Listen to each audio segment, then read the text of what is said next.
We are now going to move into a little bit of graphing. We'll do a lot more of this when we get to the Tableau portion of the course, but it's useful to know some of the stuff in Excel as well. We're going to use a different Excel workbook this time. So if you go to Blackboard in our class, right, go to Materials, Pre-Work, and we're going to be using Global Superstore, this guy right here, right? So we'll download that, open it up. While that's opening, I'll get rid of this and enable editing. So basically this is, we have three different worksheets. We're only going to, for right now, we're only going to consider the worksheet labeled orders down here. I have a row ID, which is just a unique identifier.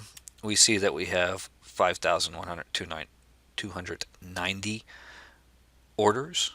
Right? We have an order ID, order date, ship mode, customer ID, customer name, their segment that they are part of, like consumer or home office, that kind of stuff. The city, state, country, postal code.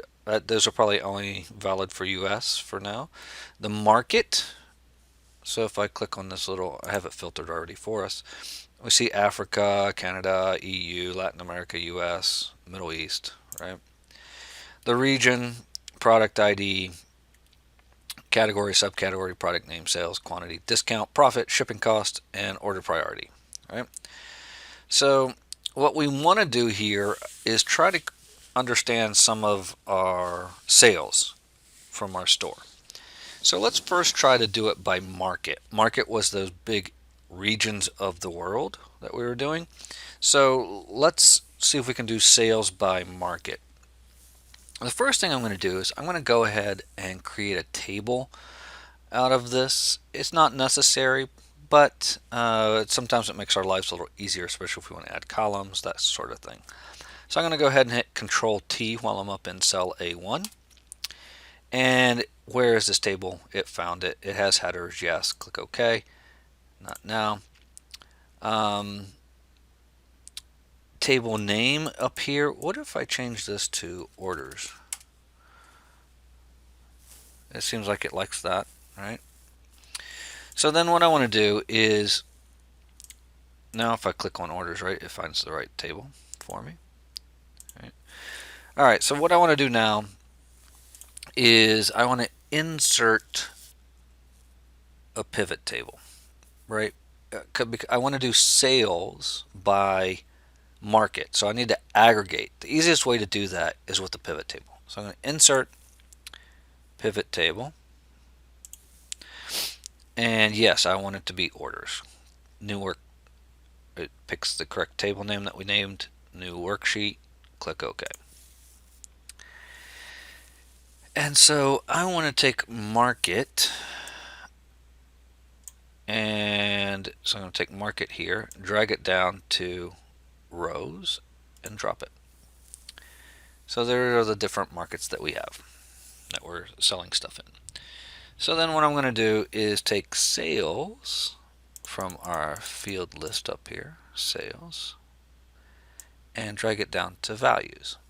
And here it does it by default as a sum. That's good, so that's what I want to do.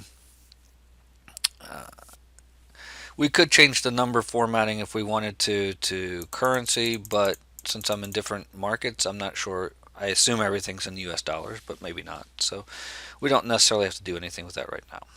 So what we could do from here is, it'd be nice to know which market is the biggest. So maybe I will go ahead and format the value field settings. Number format. I'm going to do currency. And I'm going to assume everything has been through the exchange rate, all that stuff. Click OK.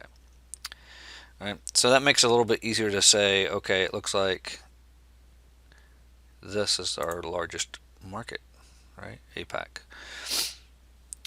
So what we could do from here is create a pivot chart off of the pivot table. So under pivot table tools that we see up here, if you do we're on Analyze and come over to the right to where we have Pivot Chart. Click Pivot Chart, and it defaults to a clustered column, which is actually good. It's a bar chart. In Excel, these, when they're going up and down, it's called a column. When it goes this way, it's called a bar chart. Tableau calls it both directions a bar chart, so I go back and forth between calling them bar and column charts. Let's leave it at this for now. Click OK. All right, and I'm all zoomed in here, so let's see if I can make that a little bit better.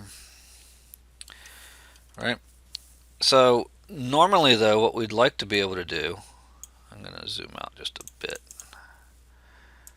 What we would normally like to do here is have these sorted in descending order, right? We want something that we want to see the big stuff first.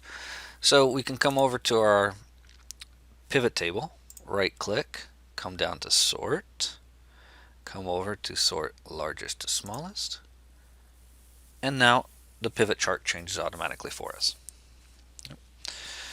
So that's an easy way to create a bar chart. Here we want a bar or column chart because the length of the bar matters. It gives us context as to how large things are. Now, what if I want to break it down by, remember the segment? That was like the consumer versus the corporate stuff. Let's take segment and throw it into column. And notice what happened, right? So if we look at our pivot table, right, consumer, corporate, home office, right? And if we come over here, now it's broken out by each of those. So we might like something like that, which is probably good to notice. We do see, this also gives us an idea to see some patterns. It appears that we're doing about the same percentage-wise across the different segments. At least it looks like in these first, these first 4, even 5, 6. This one's harder to tell, but it looks like we're doing about the same percentage across the segments in each market, which could be useful information. Right? Some people here might do stuff like they want to change the chart type. Some people like these clustered or stacked bar charts. I personally don't like them very much, and they can actually be very confusing at times because really the only thing you can get out of this is the bottom part. Some people will say, well, I can change it by looking at 100% stacked. I like this even less. We'll talk about why that is. So I'm going to go back to my clustered column, click OK. Notice now it got rid of those spaces between. That's fine. So that's our first look at a pivot chart or a graph in Excel. And this is a bar or column chart, which is very good at determining magnitudes between things.